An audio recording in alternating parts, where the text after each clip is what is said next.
मुक्ति दूत वो व्यक्ति जिन्होंने मुक्ति दिलाई, इस भारत को गुलामी से मुक्ति दिलाई।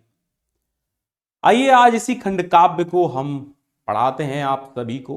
कक्षा 10 के जितने भी विद्यार्थी हैं खंड काव्य की श्रृंखला में आज मुक्ति दूत पढ़ेंगे हम। बस्ती, आगरा, गाजीपुर, फतेहपुर, बाराबंकी, उन्नाव आदि जनपदों में ये चलता है। गांधी जी के जीवन पर आधारित ये खंड काव्य है।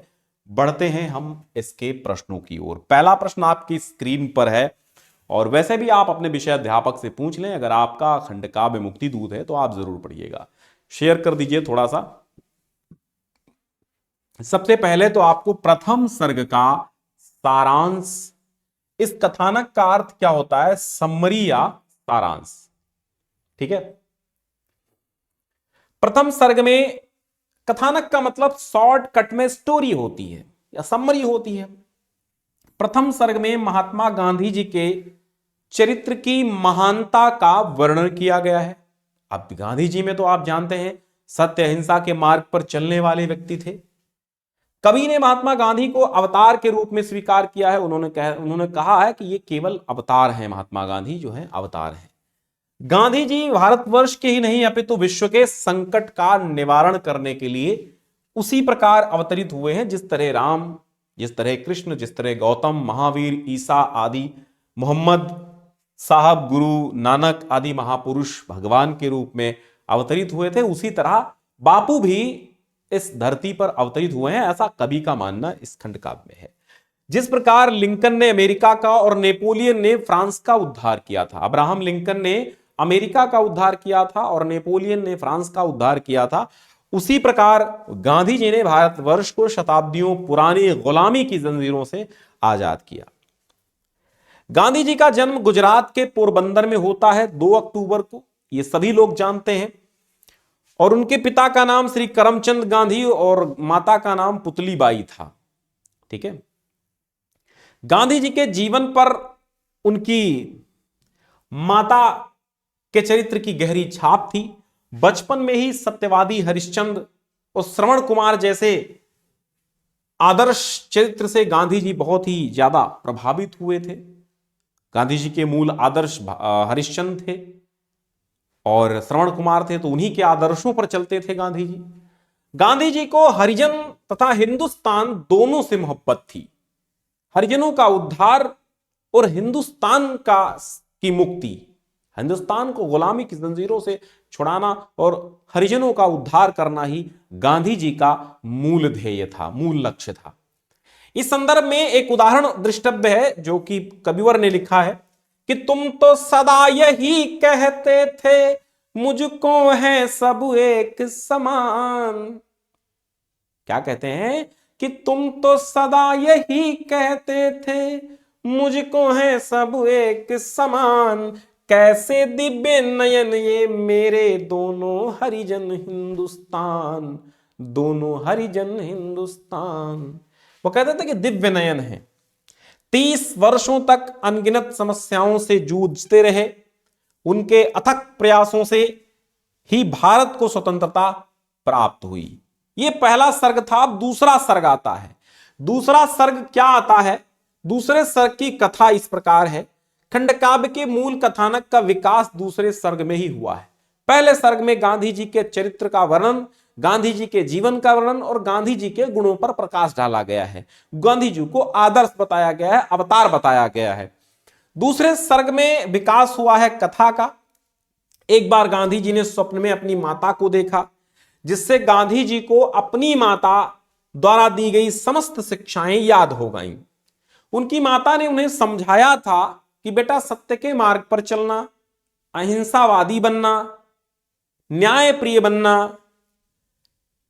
ठीक है, तो उन्हें समझाया था कि ठोकर खाते हुए को सहारा दो, देश के भूखे व्यक्तियों को भोजन दो।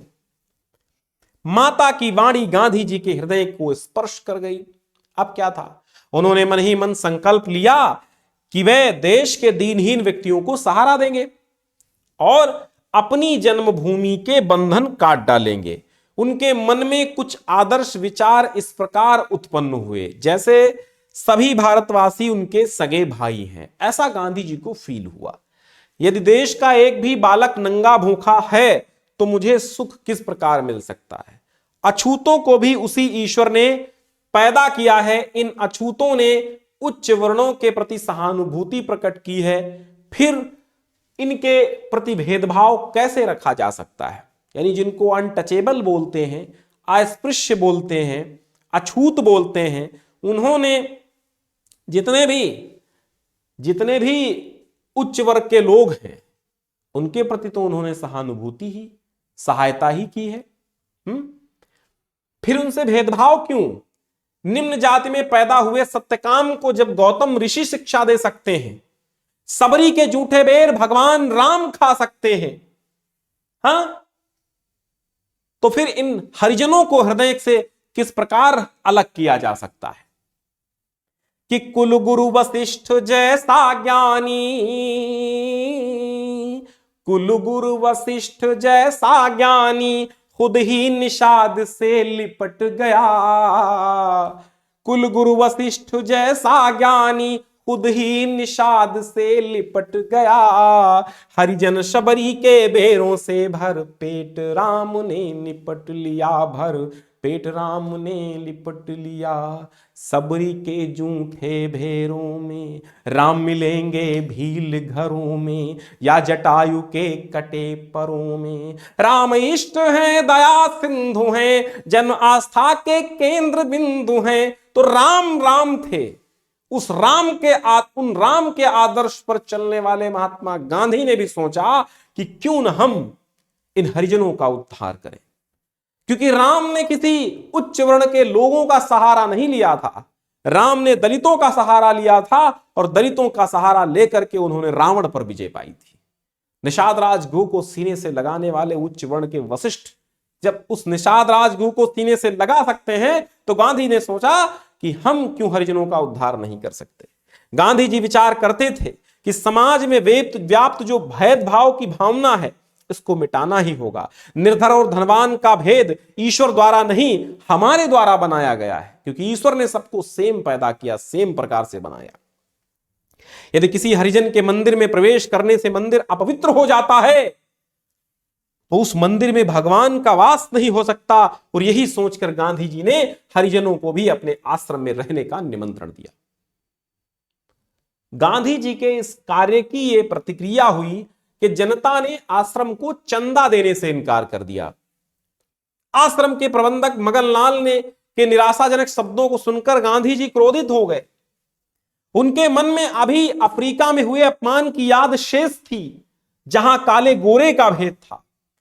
काले गोरे का भेद नहीं, हर दिल से हमारा नाता है। कुछ और नाता हो हमको, हमें प्यार निभाना आता है। ये गांधी जी का मानना था।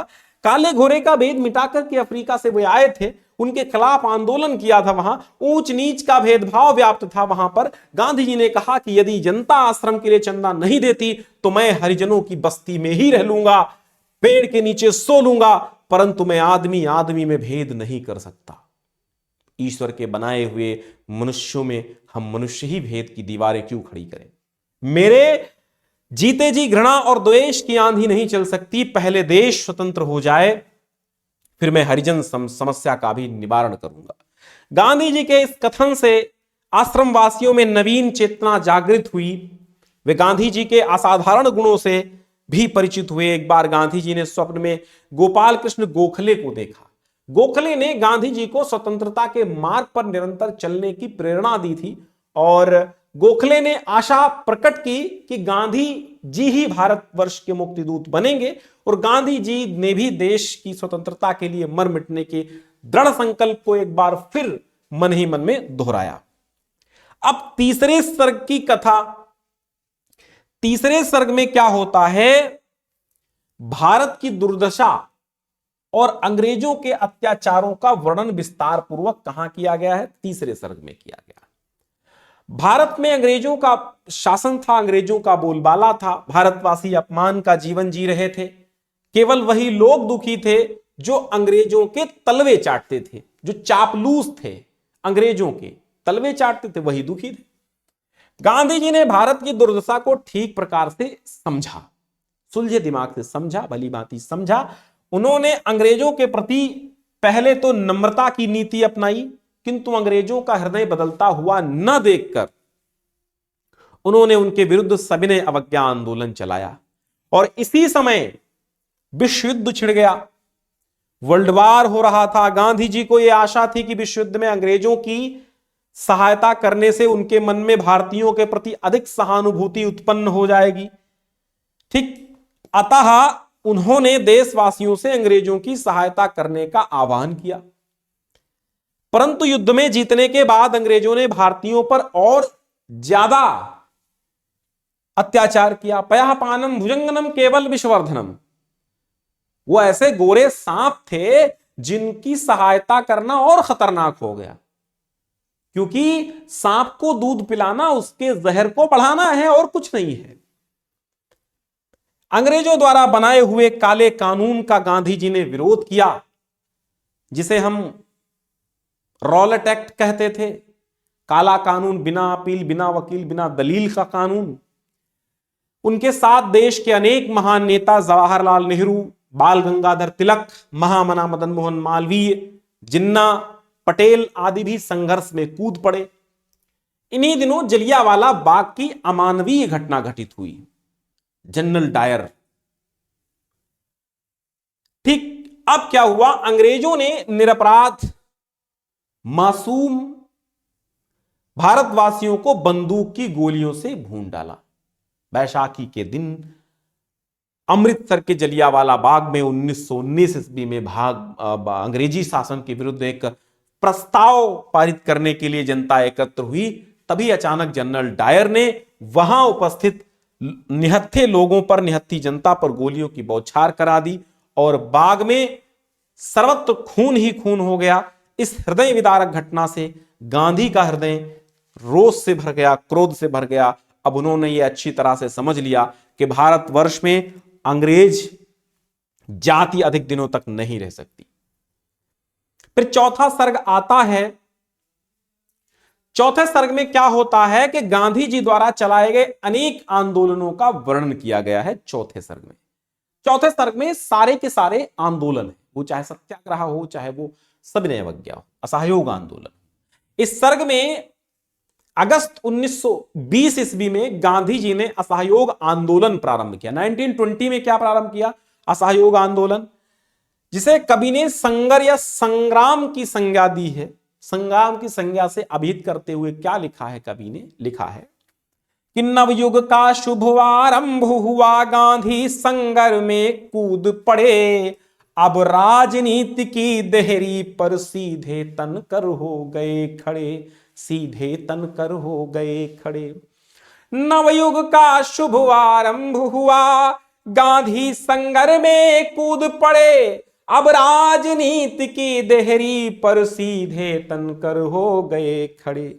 जनता ने विदेशी सामान का बहिष्कार किया, विदेशी कपड़ों की होलियां जलाई गईं और अंग्रेजों द्वारा दी गई उपाधियों को लौटा दिया तथा नौकरियों को छोड़ दिया। इस प्रकार सारा देश गांधी जी के पीछे आंख मूंद कर चल पड़ा कि जिस ओर पड़े बढ़े पग गांधी के, जिस ओर बढ़े पग गांधी के, उस ओर समूचा देश बढ़ा। जिस ओर बढ़े पग गांधी के, उस ओर समूचा देश बढ़ा। जो बात कढ़ी उनके मुंह से, बस उसी बात पर देश अड़ा, बस उसी बात पर देश अड़ा। इस असहयोग आंदोलन को देखकर अंग्रेजों में बड़ी निराशा हुई।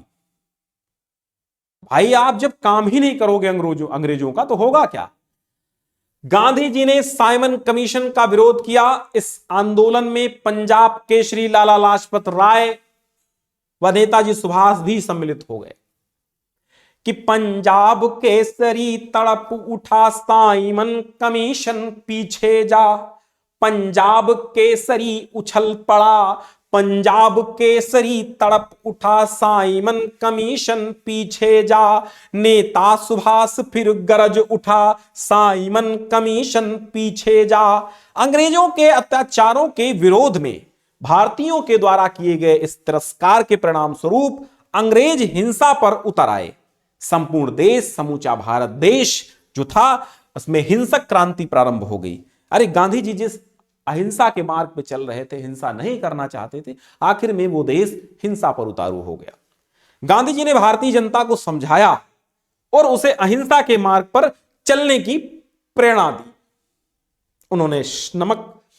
उन्होंने यहां पर है भैया नमक, ठीक है, उन्होंने नमक कानून तोड़ने के लिए दांडी यात्रा, ठीक है, दांडी यात्रा शुरू की। उन्हें गिरफ्तार कर लिया गया। इसके बाद संपूर्ण देश में, इसको सही कर लेना, इसके बाद संपूर्ण देश में सत्याग्रह आंदोलन छिड़ गया। कुछ दिनों बाद गांधी जी ने अंग्रेजों भारत छोड़ो आंदोलन आरंभ किया। उनका यह नारा संपूर्ण देश में गूंज उठा, अंग्रेजों भारत छोड़ो, अंग्रेजों भारत छोड़ो।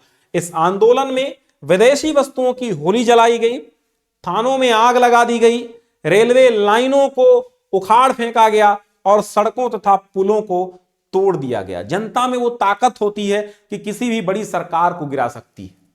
इस समय अंग्रेजों का दमन चक्र भी समस्त सीमाओं को पार कर गया था।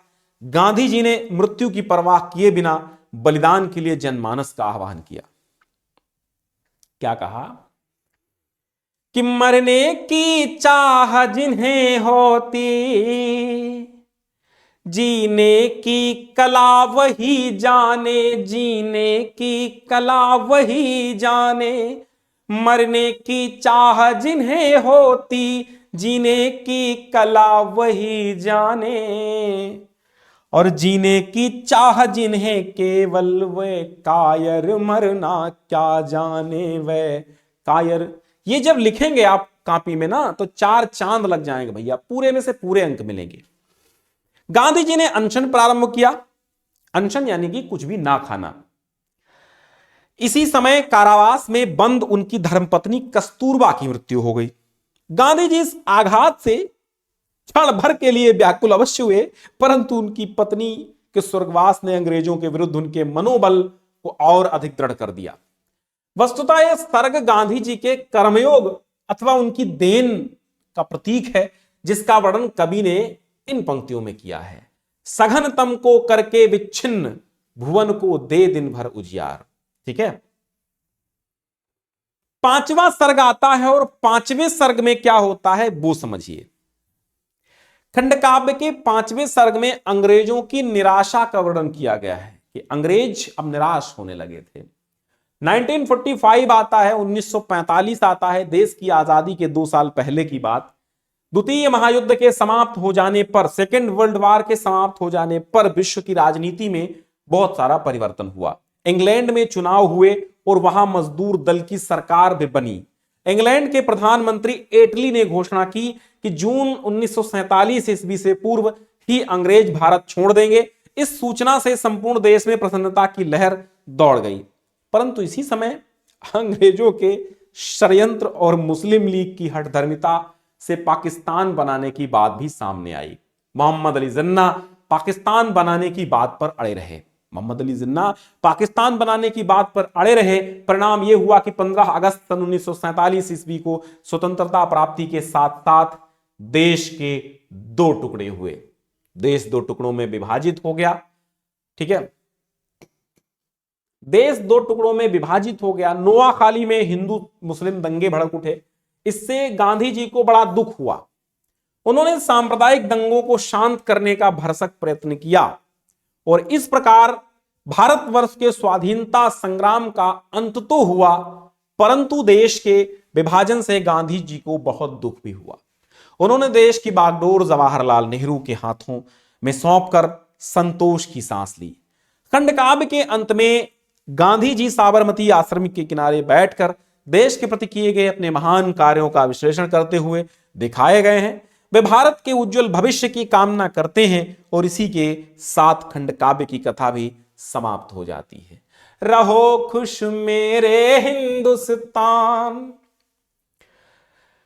रहो खुश मेरे हिंदुस्तान, तुम्हारा यश हो मंगल मूल। यश है यहां पर, ठीक है। रहो खुश मेरे हिंदुस्तान, तुम्हारा यश हो मंगल मूल, सदा महके वन चंदन चारु, तुम्हारी अंगनाई की धूल, रहो खुश मेरे हिंदुस्तान। अब मोस्ट इंपॉर्टेंट क्वेश्चन आता है कि जो खंडकाव्य के नायक हैं उनका चरित्र चित्रण कीजिए। खंडकाव्य के नायक महात्मा गांधी जी हैं और महात्मा गांधी जी का चरित्र चित्रण करना है। खंडकाव्य के नायक महात्मा गांधी जी हैं और गांधी जी का अवतरण भारत देश की ही नहीं बल्कि संपूर्ण विश्व की महान घटना है। अपने गरिमामय एवं अलौकिक चरित्र बल से गांधी जी संपूर्ण विश्व को प्रभावित करके युग पुरुष कहलाए। महात्मा गांधी के इस पावन चरित्र के प्रति कविवर डॉक्टर राजेंद्र मिश्र की एक भावपूर्ण काव्यांजलि है। तो ये जो मुक्तिदूत है डॉक्टर राजेंद्र मिश्र द्वारा लिखी गई है। प्रस्तुत खंडकाव्य के आधार पर गांधी जी की चरित्र में निम्नलिखित विशेषताएं पाई जाती हैं। नंबर 1 हेडिंग डालेंगे अप्रतिम देशभक्त। जो गांधी जी हैं वो अनुपम देशभक्त हैं, महान देशभक्त हैं। देश के लिए वो अपना सर्वस्व त्याग देना चाहते हैं, देश के लिए ही अपने आप को न्यौछावर कर देना चाहते हैं, देश के लिए ही वो अपने आप को जन्मा मानते हैं। ठीक है, देश की स्वतंत्रता के लिए जीवन भर संघर्ष करते हुए देश के लिए ही प्राणों का बलिदान करने से भी नहीं कतराए, ऐसे थे हमारे बापू। दूसरी हेडिंग छुआछूत के विरोधी। गांधी जी छुआछूत के विरोधी थे। उन्होंने कहा कि जात पात के कट्टर विरोधी थे। कहते थे कि वो सभी मनुष्य ईश्वर की देन है और मनुष्य मनुष्य में भेदभाव नहीं होना चाहिए। वे हरिजनों के स्पर्श से अपवित्र होने वाले मंदिरवासी भगवान को पत्थर मानते थे। मानते हैं मगनलाल जब उन्हें बताते हैं कि हरिजनों के आश्रम में प्रवेश के कारण आश्रम को धन मिलना बंद हो गया है तो गांधी जी क्षुब्ध हो उठते हैं और हरिजनों के साथ रहने को कहते हैं। तीसरा हेडिंग डालोगे दृढ़ प्रतिज्ञ। गांधी जी जो भी प्रतिज्ञा लेते हैं बड़ी दृढ़ता के साथ लेते हैं। वे दृढ़ प्रतिज्ञ हैं, उनकी प्रतिज्ञा कभी कमजोर नहीं होती। वे जो कुछ कहते हैं उसे पूरा करते हैं। मुक्तिदूत काव्य में उन्होंने भारत को स्वतंत्र कराने तथा हरिजनों का उद्धार करने की प्रतिज्ञाएं की और उन्हें अपने जीवन में पूरा भी कर दिखाया। चौथी हेडिंग डालेंगे आप अलौकिक पुरुष। महात्मा गांधी एक अलौकिक पुरुष हैं। जिस प्रकार धरती पर आगमन राम का होता है, कृष्ण का होता है, बुद्ध का होता है, ईशा का होता है, महावीर का होता है, उसी प्रकार गांधी जी का भी अवतार होता है इस धरती पर।